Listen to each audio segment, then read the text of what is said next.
Thank you for sharing, thank you for coming. My topic is the working definition of antisemitism, and I'll tell you right away why I'm calling her working definition and not the IHRA definition. I would like to start by saying that Mr. Mamdani, when becoming mayor of New York, on his second week in office, cancelled the adoption of the IHRA definition of antisemitism, which comes to show you that it was adopted before he became mayor, of course. It was adopted by the municipality of New York, which comes to show you the importance that this document has, if it was one of the first things he did to cancel. Okay, I have a number of questions. I have a lot more, but I have only 20 minutes. So I will start by asking the first one, and this is why actually don't we change a bit, make some changes, improve the present definition. And I believe the answer is the following. The working definition has been agreed upon in 2005, which means that the definition as we know it is right now 21 years old. Okay, it's not 10 years old. 10 years ago, the IHRA, International Remembrance Holocaust Alliance, adopted it. But it exists from or since 2005, when it was called the working definition, and it was born out of the necessity to define antisemitism after the infamous Durban conference, which started a new page in the long history of antisemitism called the new antisemitism. More violence, more Islamist activity, and more oil money pouring into the propaganda, and taking Israel and the Jewish communities together, and by that blaring the distinction between antisemitism and anti-Zionism. This is the essence of new antisemitism, and since it became more violent by the year, it definitely demanded some action, and this is why the working definition came into being.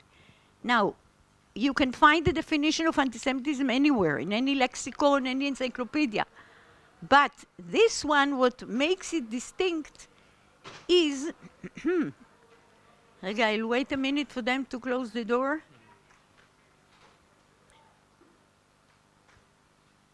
Okay, what makes it distinct is, from the former ones, that it was worded and defined with the agreement of many institutes, Jewish, non-Jewish institutions, scholars.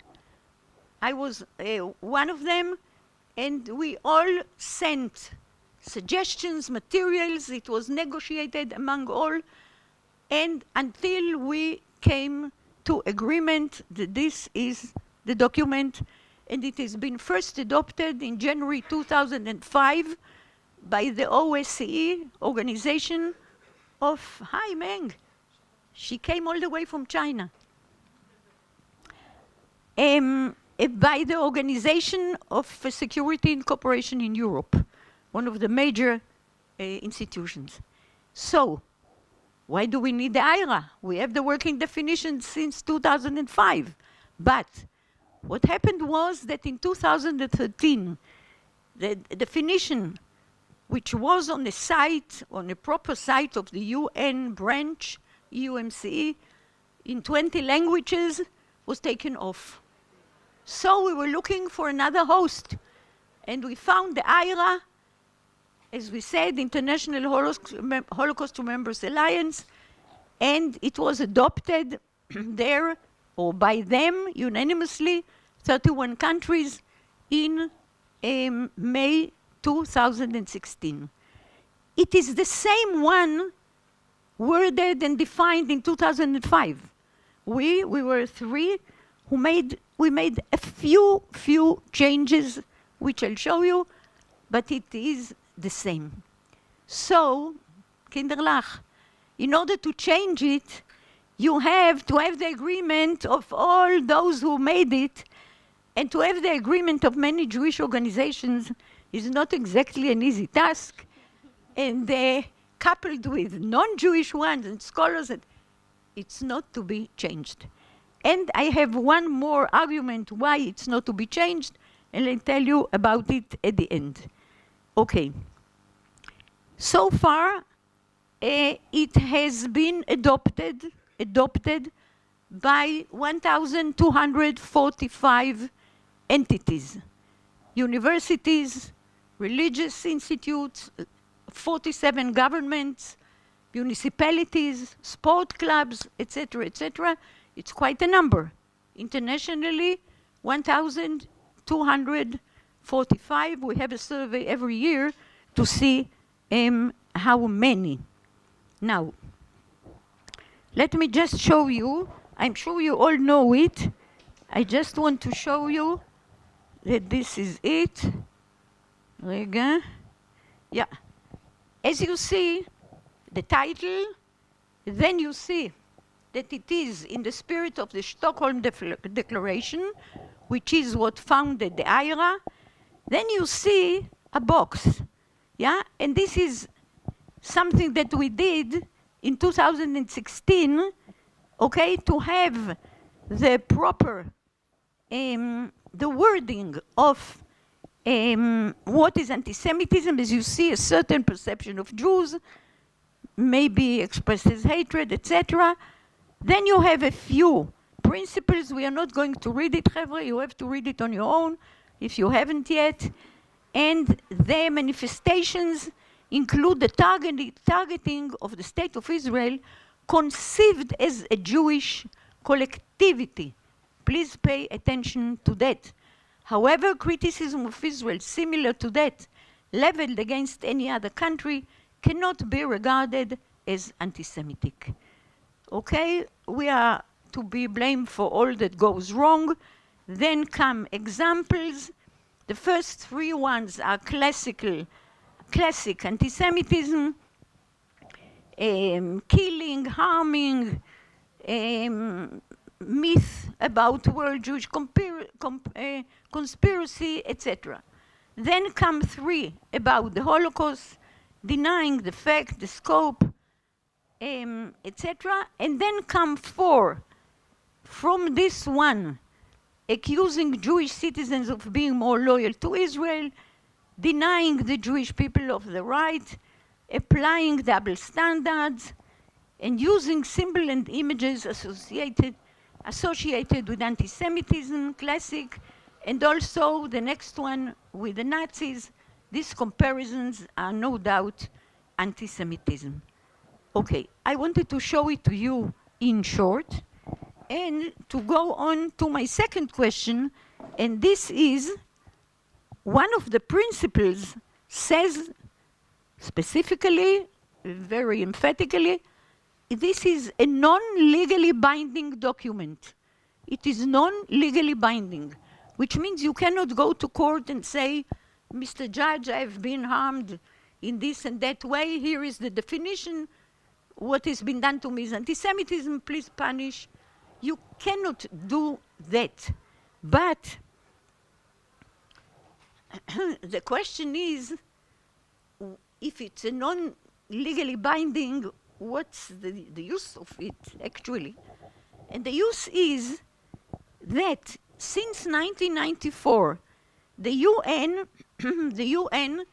reached a decision, I thought it's a historic one, a decision that anti-Semitism is a form of racism, okay? And if, no, anti-Semitism, was Zionism? No, I confused. Okay, never mind. It happens. Okay. No, that anti-Semitism is a form of racism. And if you have a law against racism, you can come to court and say you have a law against racism. Here is an anti-Semitic act. Please deal with it as if it were racism. Okay. Now, the question is, my question, the second one, why not in fact make it a legally binding document? We have here sitting with us Advocate Talia Naamat, who who did a marvelous job, 4 huge volumes, all the legislation in the world against discrimination, okay?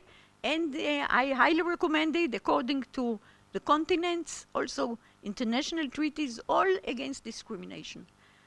I think, if I may offer an answer,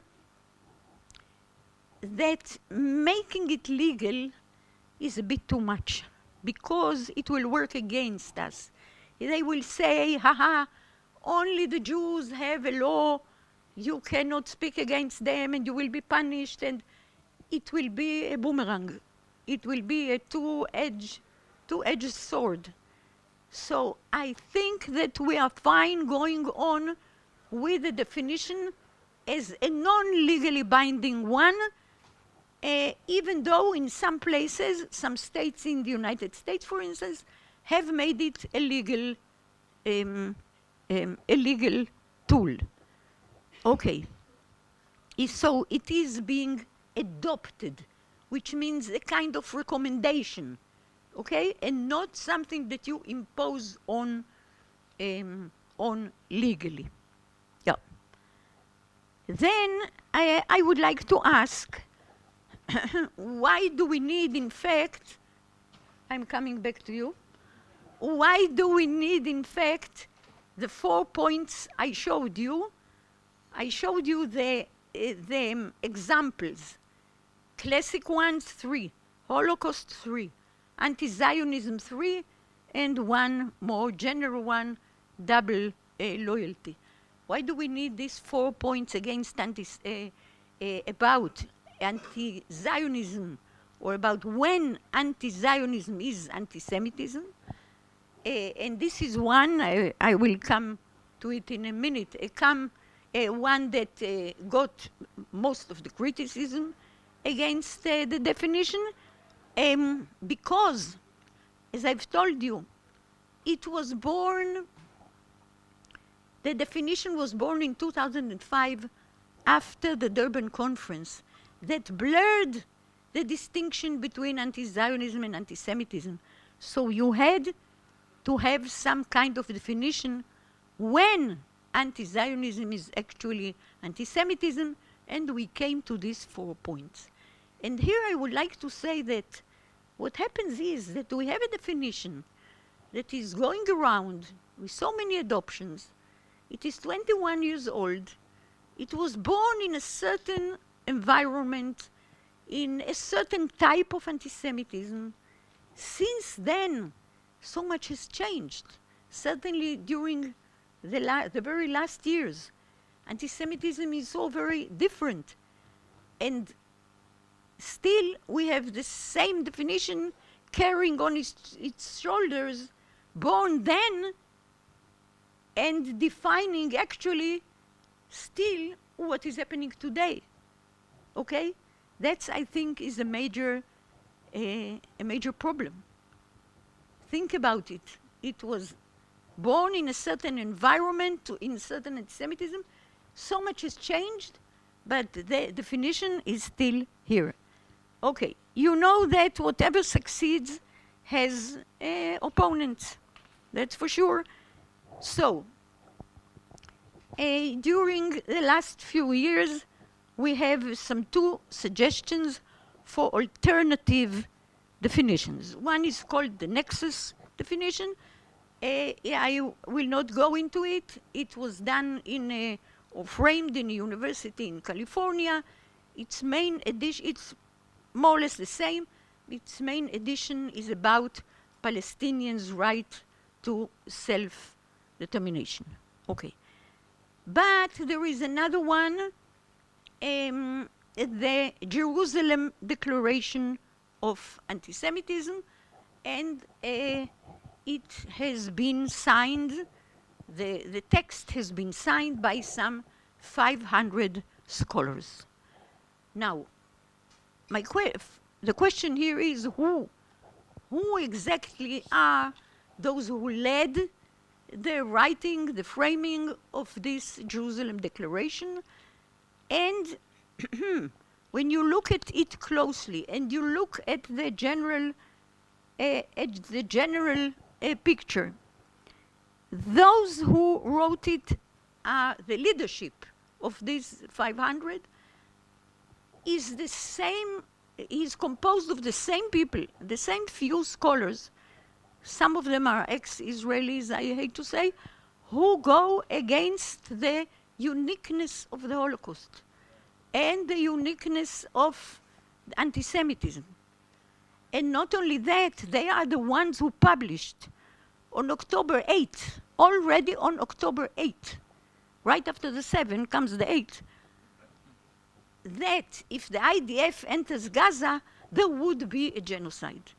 So they go, the same people go and sign petitions against a genocide, with quotation marks, uniqueness of the Holocaust, uniqueness of anti-Semitism, and the definition. Which makes me ask the next obvious question, is it really criticism, honest criticism of the definition, or one more tool in the struggle against Israel? That's quite a heavy question. Moreover, was? The BDS, yeah. I'll come to it in half a minute, but you're right. If you take a close look at the 500 names, most of them don't deal as scholars, good, fine scholars, but they were brought, as we call it in Hebrew, בשיטת חבר מביא חבר. One convinced the other to sign, but most of them do not deal really as researchers with Holocaust and anti-Semitism. Okay, what do they want? What are the claims? Gewalt, I have only a few minutes left, and I don't want to harm my colleagues. I'll be quick. First, the definition is not universal enough. It's Jewish. It's Jewish and Zionist. It's too narrow. You have to be more universal. Talking about the IHRA now, or the other? No, the Jerusalem definition. No. The IHRA is Jewish.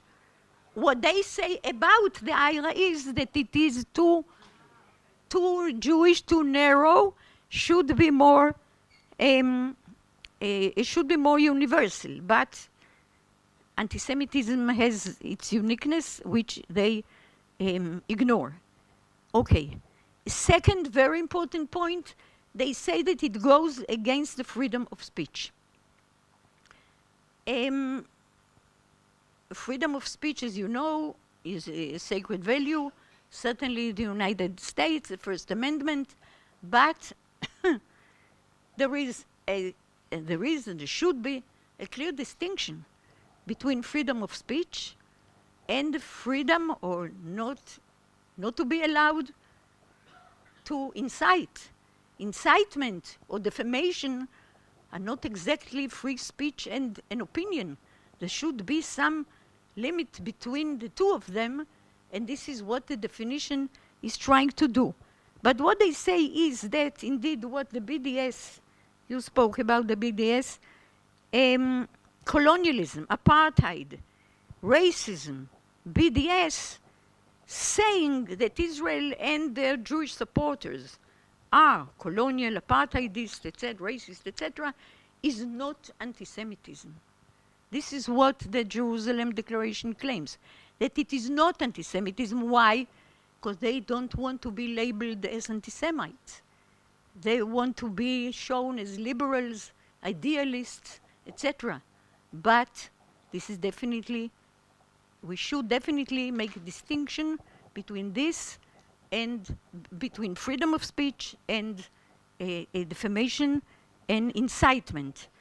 They also say that the definition goes against the self-definition of Palestinians, but believe me, I know it by heart. I was in 2005, I was in 2016.